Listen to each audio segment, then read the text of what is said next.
kapan dunia akan berhasil mengatasi COVID-19.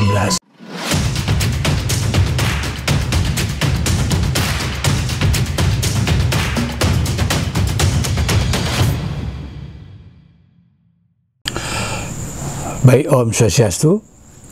Dalam kesempatan yang baik ini, kami ingin menyampaikan suatu hal tentang situasi terkini, tentang apa yang kita sebut dengan COVID-19.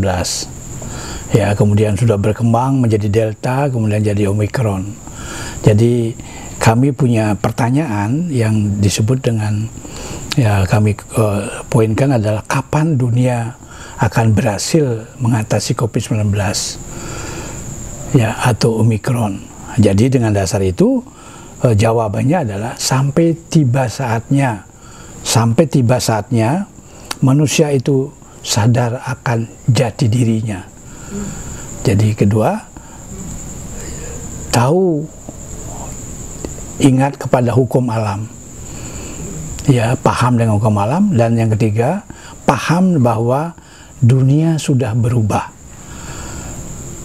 Itu jawabannya. Nah, untuk itu manusia harus mengingat kembali apa yang namanya proses penciptaan. Jadi penciptaan itu sebenarnya adalah bagian dari sudut pandang rekarnasi. Jadi penciptaan itu adalah tidak selalu itu melahirkan terus, tapi sebenarnya ada titik balik di mana akan menyetop reinkarnasi. Itulah proses penciptaan. Jadi ada titik tertentu di mana penciptaan itu tidak terjadi lagi, tapi dia berbalik ke asalnya. Itu yang namanya sangkan paraning dumadi. Itu namanya tujuan akhir daripada proses Peter Yadnya. Nah, yang berikut adalah yang tidak lepas dari konten ini, ada eksistensi dan koeksistensi dari manusia Hindu. Jadi manusia Hindu itu sangat sadar bahwa yang mengatur dunia ini adalah yang konsep manusopada. Jadi dia langsir karena karma bumi. Ya, karena itu. Jadi itulah yang harus disadari. Nah, sehingga dengan dasar itu urutan jadi manusia itu adalah urutan ke-9. Jadi sangat jauh. Jadi dengan demikian, jadi patut disadari ada makhluk-makhluk lain yang lebih dulu, Aditya, Sura, dan lain-lain. Dan kemudian setelah manusia baru ada binatang, hewan, baru ada yang binatang melata dan lain-lain, sampai yang terendah yang disebut dengan cacing atau yang lain-lain. Nah, dengan dasar itu, kalau itu kita pahami, kita masih ada di tengah-tengah. Jadi banyak hal yang kita harus lakukan untuk menjadi ciri daripada asli Sang Atman. Nah, kemudian proses penciptaan tubuh manusia ini banyak juga yang tidak paham, ya. Jadi manusia itu terbentuk, ya, tercipta setelah Sang Hyang Widi dan Bathara Siwa bersemadi. Ya, tahap ketiga, tahap ada Atma Tattwa dan Maya Tattwa, ada juga ada di Tri Tattwa, Triguna Tattwa dan lain-lain. Kemudian ada yang Panca Tattwa dan Panca Dewata. Ya, baru ada muncul Panca Matra, pancaran benih daripada Panca Indra. Nah, benih itu ada, belum tentu bisa menghidupi yang lain. Makanya baru ada Panca Mahabhuta. Nah, percampuran Panca Mahabhuta, Panca Matra, Panca Mahabhuta itulah melahirkan manusia. Nah, makanya ada Budi Mana Hamkara itu murni dari acetana, sedangkan purusonya itu ya benih saja, sperma. Jadi opum itu, telur itulah yang menjadikan Budi Mana Hamkara. Makanya Mahamkara itu ada Triguna dan lain-lainnya. Ya, Hamkara itu baru masuk dasa indriya. Makanya ada Panca Karmendriya, ada Panca Budindriya. Kalau manusia belum bisa menyatukan dasa indriya itu, jangan bicara akan menyembah Sang Hyang Widi, menyembah leluhur. Karena kuncinya adalah di penyatuan Panca Budindriya, Panca Karmendriya, itu dasar indriya. Itu yang sangat pelik, yang tidak tersentuh oleh pada umumnya manusia. Jadi dia terbelenggu oleh indrianya. Nah, itulah setelah dia bisa menyatukan itu, baru dia menyatu, itulah menjadikan dia manusia.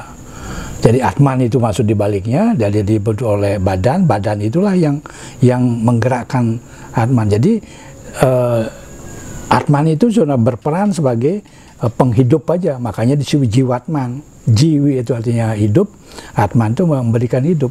Nah, kalau ini dipahami proses penciptaan tubuh manusia itu, itulah proses ngaben itu kebalikan dari proses penciptaannya. Jadi gampang sekali.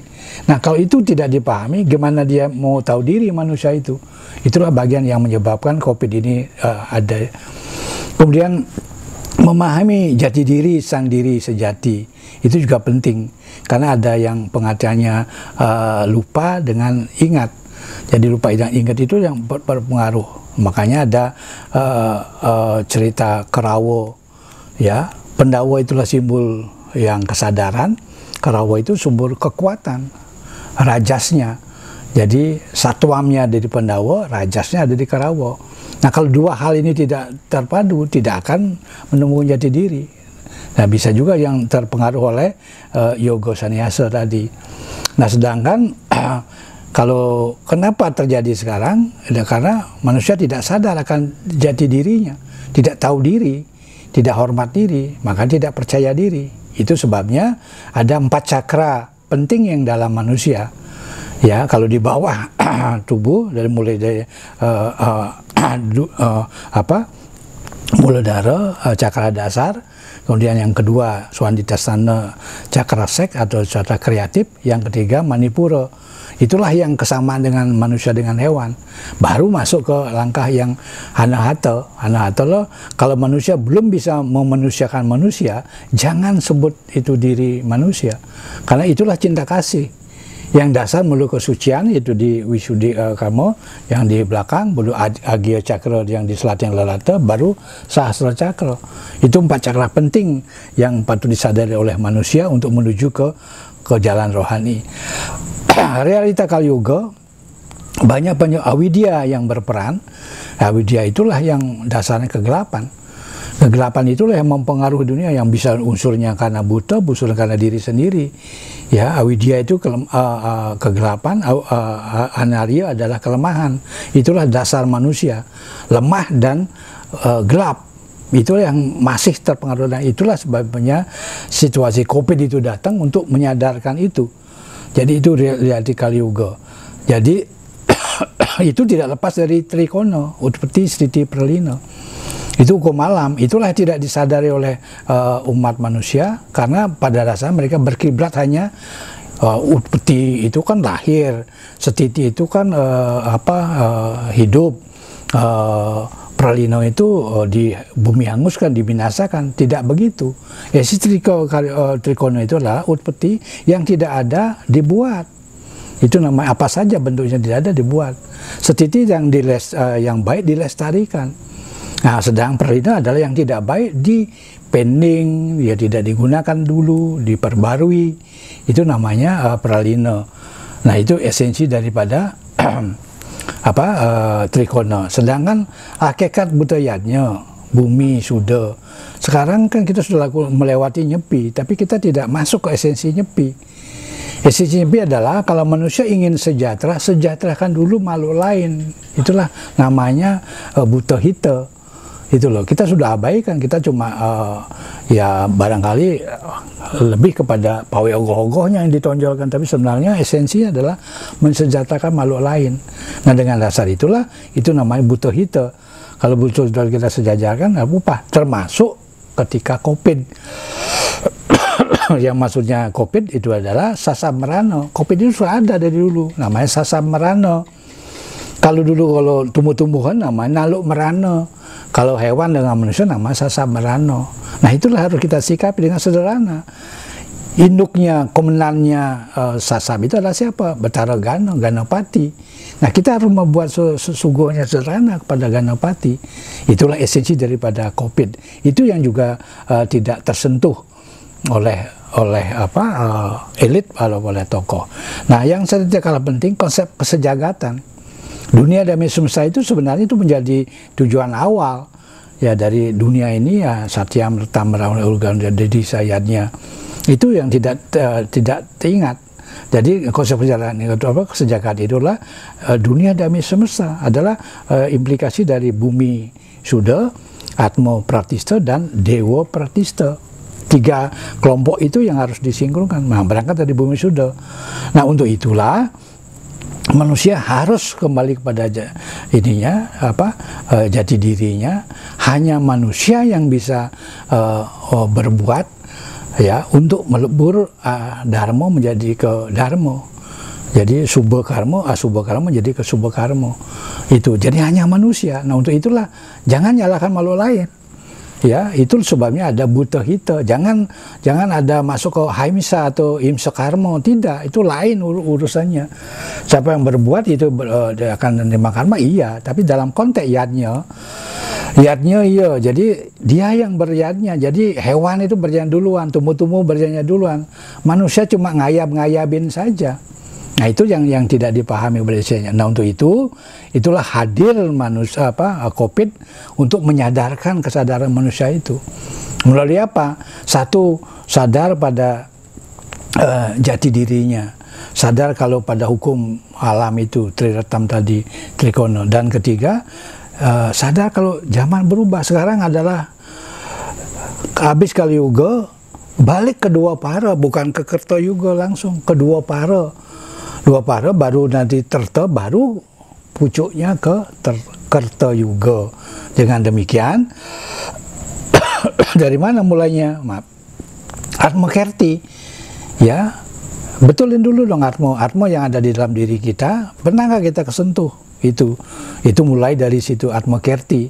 Jadi kesemuanya kita masih hidup, lakukan silayanya Tapa Brata Yoga Samadhi. Makanya Yoga Samadhi menyarankan ketika COVID, lakukan Eka Brata, berdiam, jangan keluar. Jangan kita liar, itulah namanya Eka Brata. Bukan lanjutan jadi Tatu Brata penyepian, beda. Eka mengurung ini selama COVID berlangsung, karena masih ada gerubung, ngoyong, diam di rumah. Itulah dengan apa? Berdoa kepada leluhur dengan samadhi pagi dan sore. Itu caranya ke dalam diri untuk sehingga bisa menetralisir yang namanya sasabarana itu. Nah, yang berikut adalah tidak kalah penting adalah penyucian Pancama Bhuta itu. Itulah yang dilakukan ketika orang upacara Pitrayajna ngaben. Ya, pertama ada menjadikan dia layon, diringkas, dan itu setelah diringkas namanya Pitra, ya. Setelah Pitra itu dibakar menjadi Pitara, kemudian itu diupacara lagi memungkur menjadi Dewa Yang itulah Nilapati, kembali lagi ke Prakirti. Jadi Pancama Bhuta itu yang badan ini karena setelah digunakan itu terpengaruh, itulah harus disucikan kembali melalui proses Pitrayajna. Sedangkan benih dalam konteks Purusa itu langsung kembali melalui subha karma, itulah diadili ya dengan sekah yang dikirim ke Yang Modipati, itulah ya diadili situ. Kalau bagus dapat swarga, kalau jelek dapat neraka. Maka siklusnya turun lagi. Kalau dari swarga namanya swarga Cuta, lahir dari swarga, pasti itu orangnya baik, tampan dan lain, dapat kedudukan dan lain. Maaf, dalam tanda petik, kalau lahir dari neraka ya biasanya amat ada cacat, misalnya cungi apa lain-lain. Kemudian juga yang terjelek bisa jadi binatang melata. Nah, itulah siklus daripada proses perjalanan Atma dalam konteks lahir sebagai manusia dan juga kembali ke Sangkar Parindumadi. Makanya kalau orang mati, kalau sudah ke leluhur Pitrayajna, disebut para leluhur mantuking ke Windu Rupakem, jadi sangkan paran. Jadi itulah pengertian moksa dalam arti yang seluruhnya. Nah, kenapa ini terjadi? Karena pada umumnya kita tidak paham dengan esensi dari lontar. Pertama adalah lontar Eka Dasa Rudra. Berdasarkan sudah menjelaskan kita abad 15, zaman kan berubah tidak bisa dihentikan. Manusia harus berubah karena perubahan perilaku beragama tidak merubah agama sepanjang tidak meninggalkan nilai dan serada suci Hindunya. Yang kedua tentang naskah daripada lontar Siwagamo. dunia sekarang itu diberikan kewenangan pada Betara Kala. Betara Kala yang menentukan baik buruknya penjajahannya dan lain-lain. Itu tidak diingat. Yang berikutnya lontar segala bumi, rogo segala bumi, itu dijelaskan semasa Covid kala ganti bumi itu adalah sekarang peralihan dari Kali Yuga ke Dua Para. Ingat itu. Kedua Para sekarang udah berganti.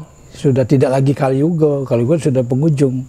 Nah itulah apa, berubah dong, diri kita berubah dari yang kurang baik yang jadi baik kan, yang jadi 3/4 kotornya sekarang turunkan 25 jadi separuh, ya turunkan lagi 25 jadi 1/4, dan terakhir turunkan jadi murni zaman Kerta. Dan yang tidak kalah penting juga ada Pitekat Sang Yang Wenang ketika runtuh Majapahit. Kenapa? Karena ketika itu hanya mengedepankan kerohanian, hanya depan agama saja. Jadi tidak memperhatikan kepemimpinan dan tidak memperhatikan tentang faktor ekonomi.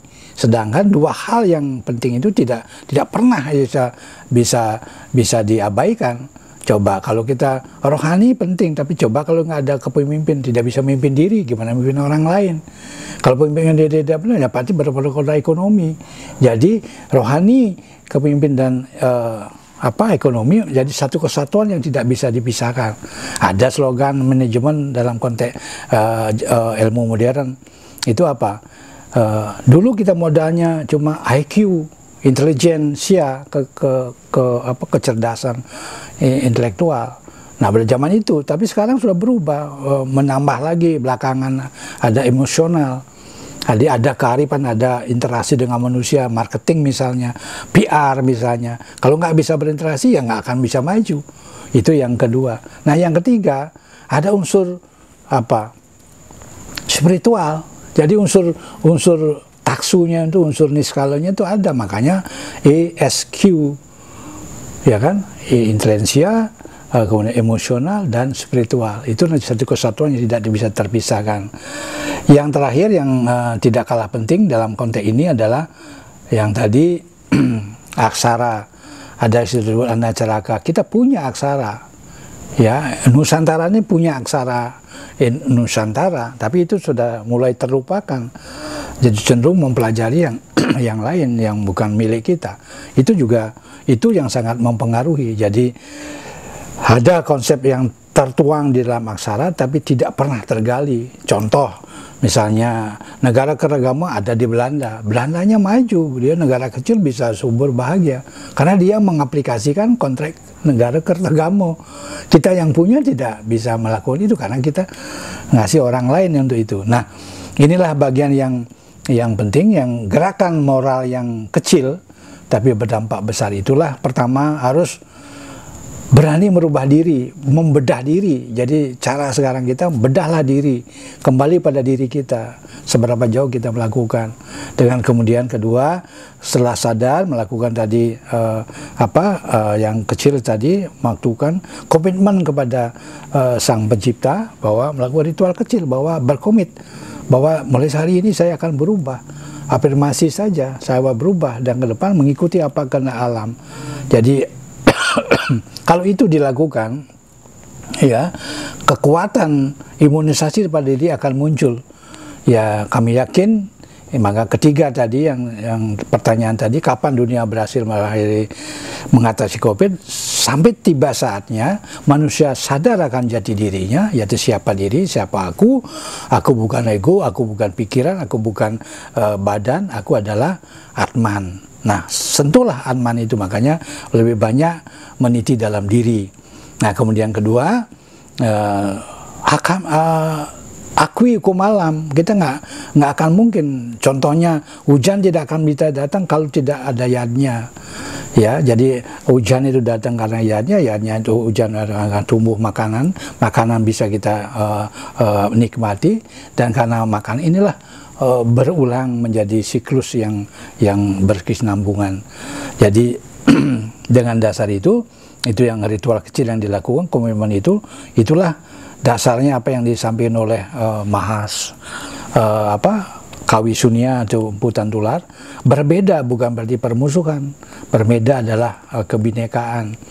Nah, berbeda kita bisa ingkumkan, ibaratkan tadi musik bermacam suara, tapi dengan cara yang sinkron, dia satu sama lain dia saling mendukung, saling berkolaborasi, itu pasti menghasilkan suara yang indah, nyaman, dan lain.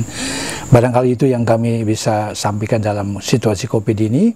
COVID nggak perlu ditakuti, itu karena kembali kepada kita, dasar pribadi. Jadi apa yang kami sampaikan ini adalah ibaratkan cahaya dalam kegelapan.